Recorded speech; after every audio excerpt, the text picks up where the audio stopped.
Thank you, AKADIMOS, for inviting me for online class before you.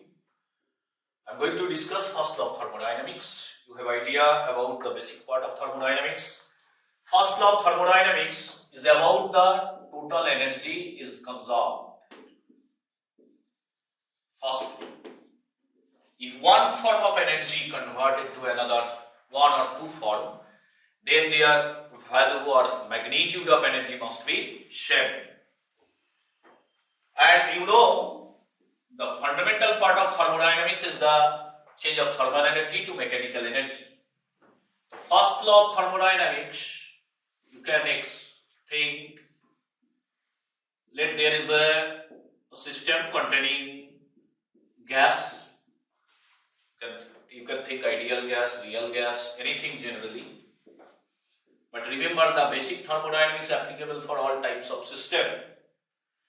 You are supplying energy, thermal energy Q,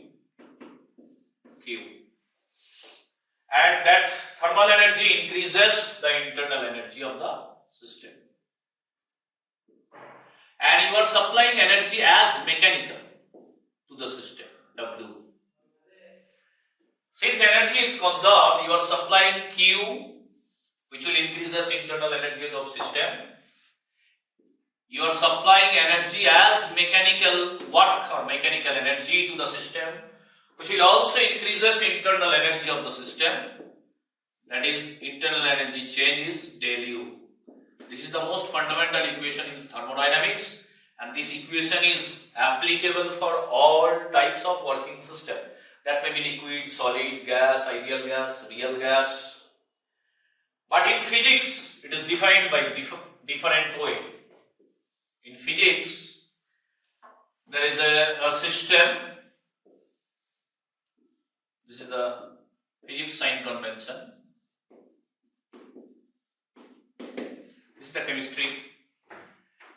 System containing gas. For example, here you are supplying heat to the system, and then supplied heat increases internal energy of the system. Internal energy increase means temperature increases, and due to increase of temperature there occurs mechanical work, expansion of volume.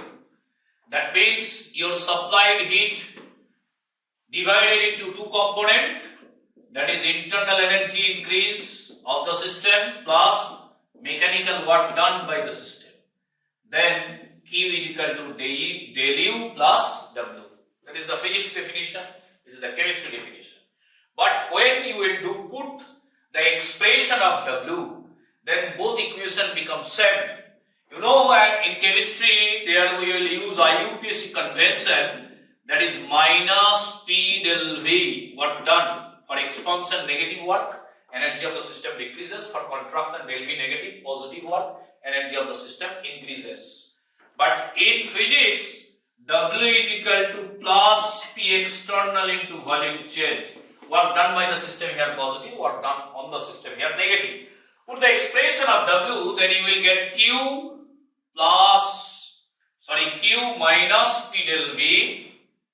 minus P del V is equal to del U, or you can write Q is equal to del U plus P del V. Another form of the first law of thermodynamics, where mechanical work done, and you know mechanical work done is considerable when the working substance is gas. And put here the expression of W. See, both physics, chemistry, first law equation becomes same. Before W expression it is different, but after expression of W both becomes equal. Now we will focus on chemistry convention only. The most fundamental equation, that is Q plus W is equal to del U. When there occurs considerable mechanical work, that means working substance is gas, that may be real or ideal, then Q is equal to del U plus W. If I do express this equation, let it is 1, this is 2A, by infinitesimal change then it becomes more general. dq, infinitesimal change of heat, then there occurs infinitesimal change of internal energy and infinitesimal change of volume. And remember, any infinitesimal change is nothing but a reversible change. There occurs negligible change of the variable that you can consider tends to 0. That means reversible change. Any infinitesimal change is reversible. dq means reversible heat change. Q is general. It may be reversible or irreversible. If dq, then it is reversible. But it may be irreversible. It is general term. Remember. Now, you know this internal energy is function of volume and temperature for real gas. For closed system, remember. Number of moles here constant I am taking. Since you know U internal energy extensive property, it is function of number of moles also.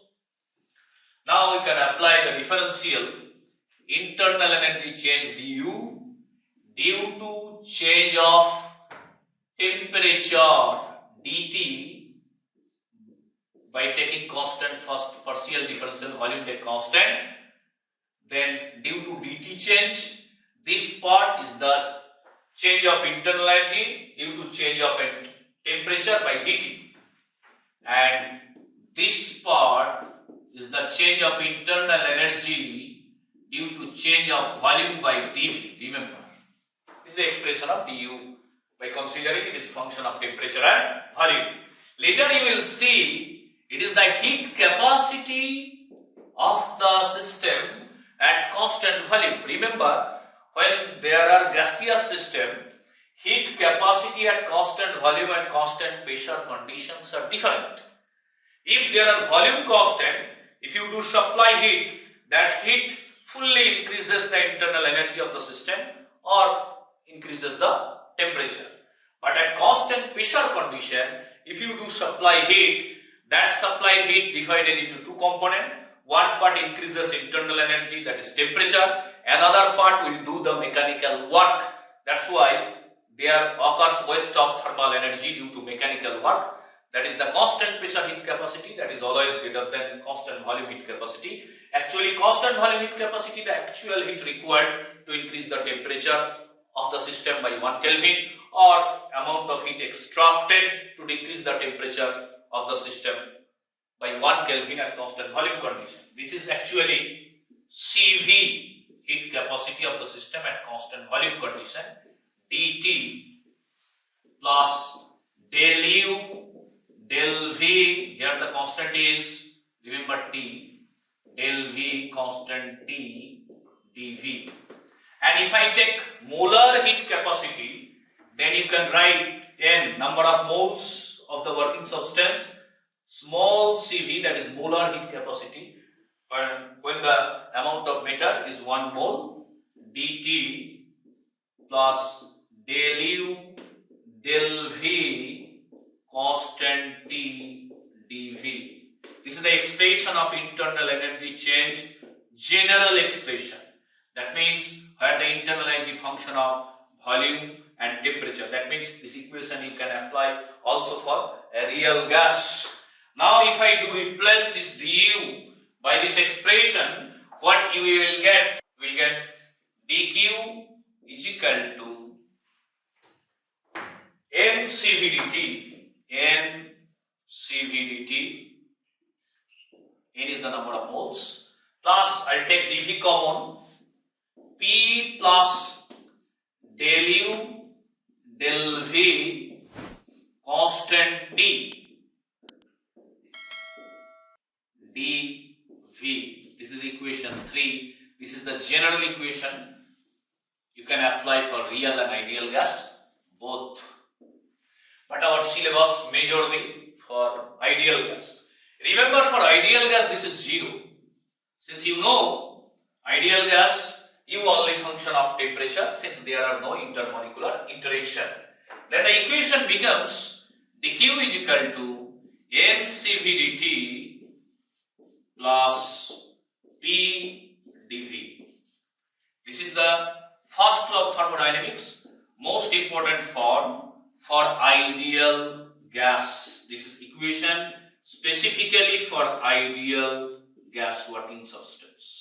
And our syllabus 100% up to advanced system containing ideal gas in chemistry.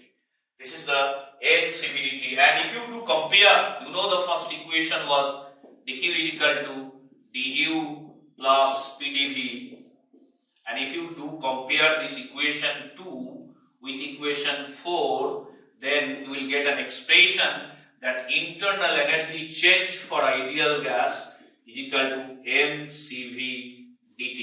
And I told you this is only function of temperature, only depends on initial and final temperature. By using this equation, you will get the internal energy change. If the process is isothermal, then internal energy change always 0 for ideal gas. Now I will discuss this first law of thermodynamics for different types of process. Number 1, for cyclic process. Cyclic process. I told you cyclic process means initial and final state is same, or the state variables changes 0. And you know the fundamental first law of thermodynamics is Q plus W is equal to del U. Fundamental equation. You can apply this equation for any kind of working substance. And here you know this is state variable, state function, that is 0. Then you will get Q is equal to minus W. That means heat supplied is totally converted to work done. But you have supplied heat to the system, total converted to work done by the system. That's why no internal energy increase of the system. Heat is completely converted into work when the process is cyclic. Number 2, take isothermal process. Isothermal.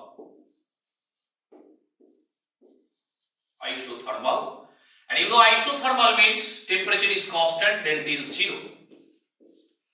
And first law of thermodynamics, if I take this Q plus W, you know del U. If I consider ideal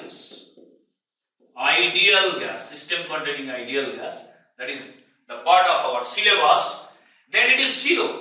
Since you know for isothermal delta 0 and U only function of temperature, this is 0.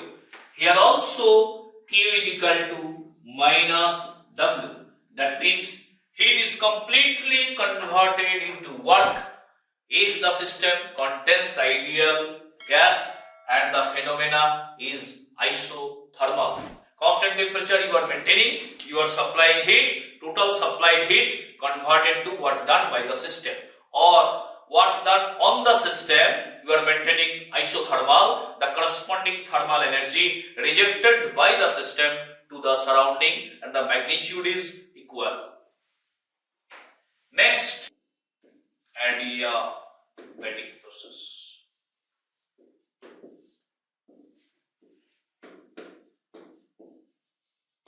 Adiabatic process, you know, there occurs no heat exchange between system and surrounding.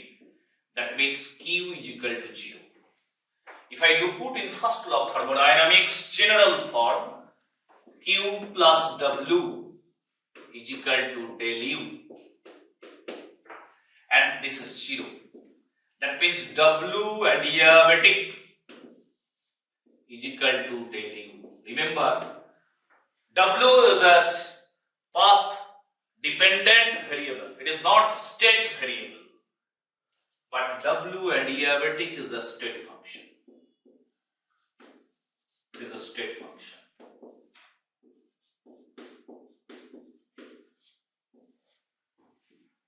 It is exactly differentiable since del U is a state function. Although W is a path dependent function, but W adiabatic is a state function. W adiabatic reversible, W adiabatic irreversible, each are state function. How it is possible? Now I will discuss how W adiabatic 1 step, 2 step, 3 step, maximum step, all are state variable. How it is possible, that I will discuss. Now see, W adiabatic, you know work expression minus P2 into V2 minus V1, IUPAC convention, and del U for ideal gas, you know NCV T2 minus T1. Now for expansion, if I consider expansion V2 greater than V1, then the left side is negative, then right side must be negative. That means T2 less than T1, final temperature less than initial temperature for adiabatic expansion. Physically you can think, when the system is adiabatic, expansion means work done by the system, by which energy of the system it decreases. But you know the wall is adiabatic.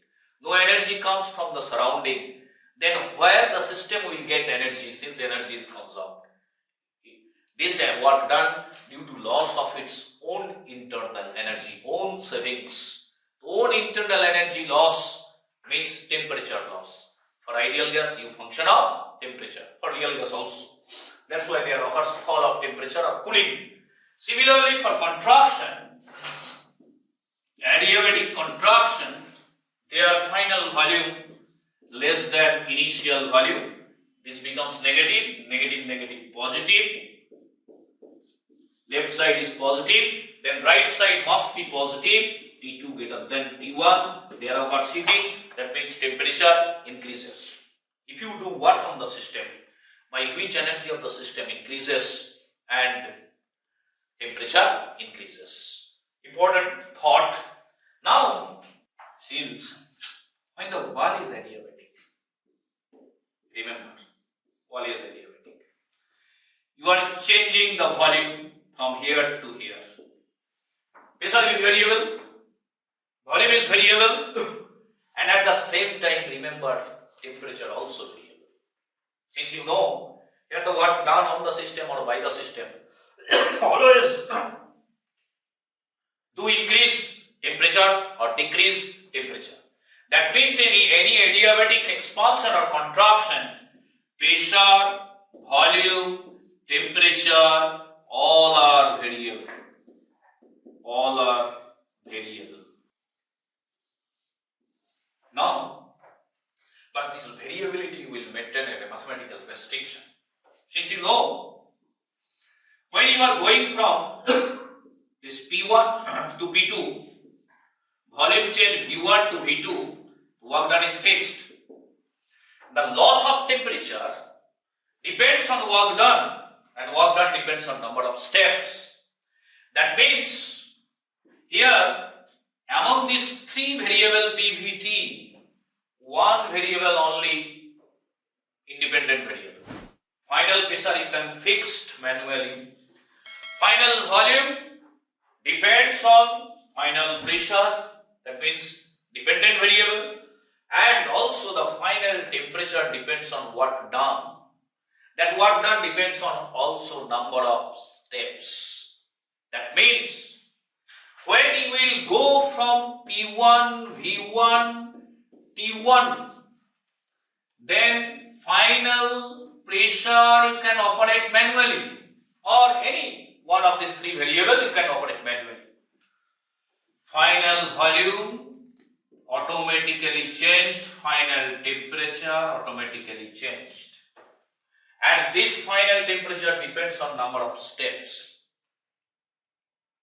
If I take one step, then final temperature T2. Number of steps if I do increase to 2, for expansion work done increases and there occurs more fall of temperature.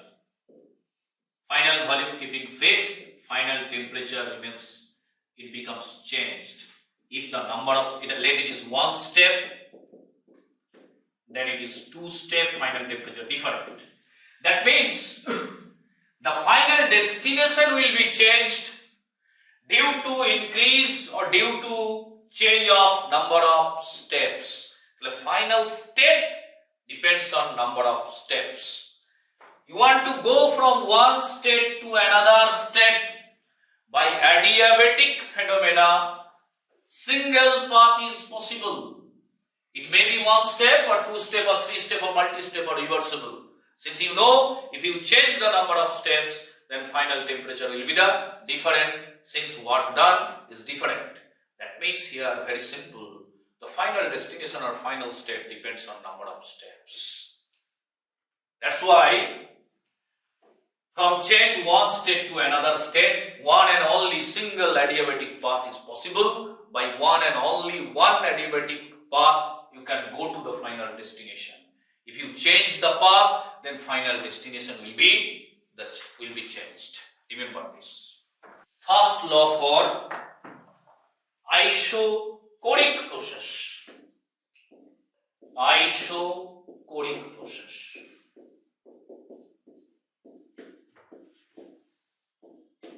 Isochoric process is volume constant.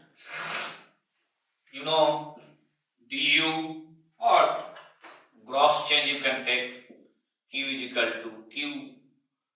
to del U plus P del V. Isochoric means volume constant. This is 0. That means heat change at constant volume. That is the internal energy change of the system, and is the state function. State function. Although Q is not a state function, but Q at constant volume is a state function. Remember this. And I told you, internal energy, enthalpy, Gibbs free energy, all are thermal energy at different condition. Actually, internal energy, thermal energy change at constant volume. At constant volume, if you supply heat to a system, that will increases the internal energy of the system. If you withdraw, extract heat from a system at constant volume, that will decreases the internal energy of the system, that is the temperature of the system. Remember, this is the state function Q at constant volume. Next, isobaric process.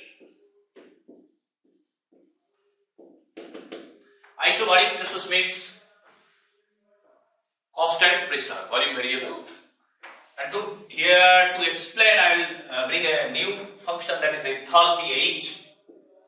Remember, this H is defined by internal energy plus energy due to pressure and volume external energy. This is the mathematical definition of enthalpy. Enthalpy also called total heat content of the system. Now, H is a state functions. In right side, U, P, V, all are state function. And H for real gas, generally function of pressure and temperature. But this H only function of temperature for ideal gas. Ideal gas. Since there are no intermolecular interaction. Now, del H is equal to, you can write del U, if I take gross change, P del V plus V del P. When the process is isobaric, then it is 0. Constant pressure. Then del H is equal to del U plus P del V. That you know from first law of thermodynamics, that is Q at constant pressure. That means enthalpy change also heat change at constant pressure. Remember this. That means when you will do supply heat to a system at constant pressure, that will increase the enthalpy of the system. And if you decrease, then at constant pressure, that will decreases the enthalpy of system. Remember, Q is not a state function. Q is not a state function, it is a path dependent function. But Q reversible is a state function. Keep in your mind. Q at constant volume is a state function. Q at constant pressure is a state function. And all state functions are perfectly differentiable. Remember this. Now, adiabatic phenomena, their pressure, volume, temperature, all three are variable.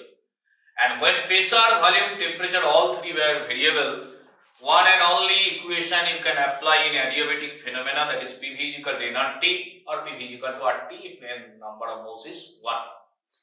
But although three variable, you can draw relation PV. Since I told you, among these three variable in adiabatic change, one is independent variables, other two are dependent variable. That's why you can draw relation between two variable, although third one also variable. And this you can establish very simply from first law of thermodynamics for ideal gas. PV to the power gamma is equal to constant. You can easily. Also you will get TV relation TV to the power gamma minus 1 is equal to constant. You will get PT relation also. This relation is highly useful in our chemistry. Now, what is gamma? This is gamma is Cp by Cv, heat capacity ratio of gas at constant pressure by volume. This ratio is called gamma. If time permit, I will discuss heat capacity at different condition and their value for ideal gas. Monoatomic, diatomic, triatomics are different, but you know monoatomics are more ideal. That's why our major problem about the ideal monoatomic gas like helium, neon, argon, they are more ideal like. These are the adiabatic reversible relation.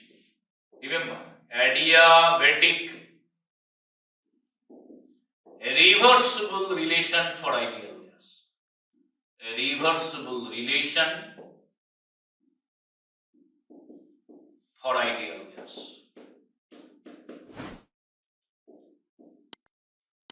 Ideal gas. Reversible, remember, this relation is not applicable for irreversible. Since when you will derive this equation, there you have to apply integration differentiation, and that is applicable only for reversible change or maximum number of path or continuous function. That's why these relations are specifically for reversible change.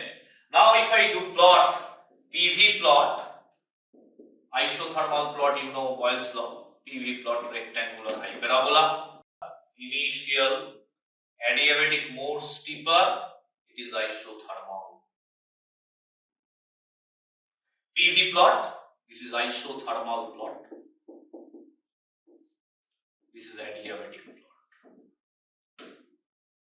Adiabatic slope is more steeper, isothermal slope is flat. Mathematically you can establish it.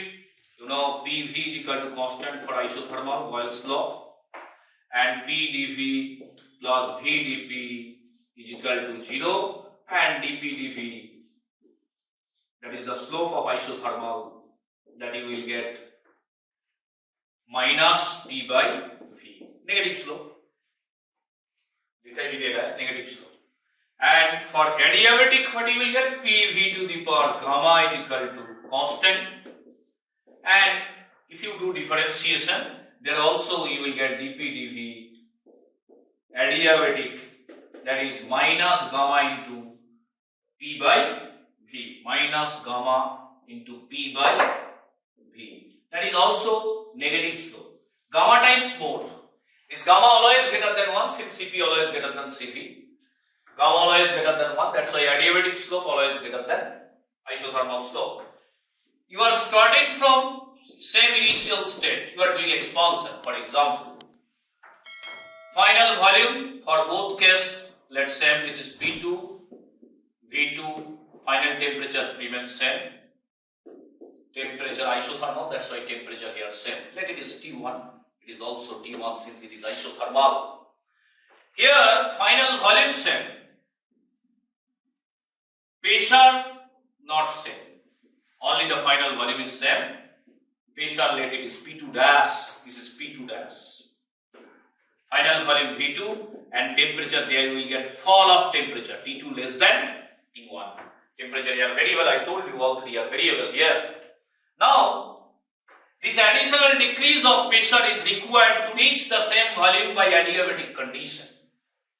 Additional pressure you have to decrease to reach the same volume in adiabatic condition, since there occurs fall of temperature, and this fall of temperature decreases the volume. That's why additional pressure you have to decrease to compensate the decrease of volume due to decrease of temperature. This is the plot PV, isothermal and adiabatic. Final temperature same. That means here internal energy change is 0. Here final temperature decreases, internal energy change here negative, and that internal energy change will do the mechanical work. You got idea about the adiabatic and isothermal PV plot.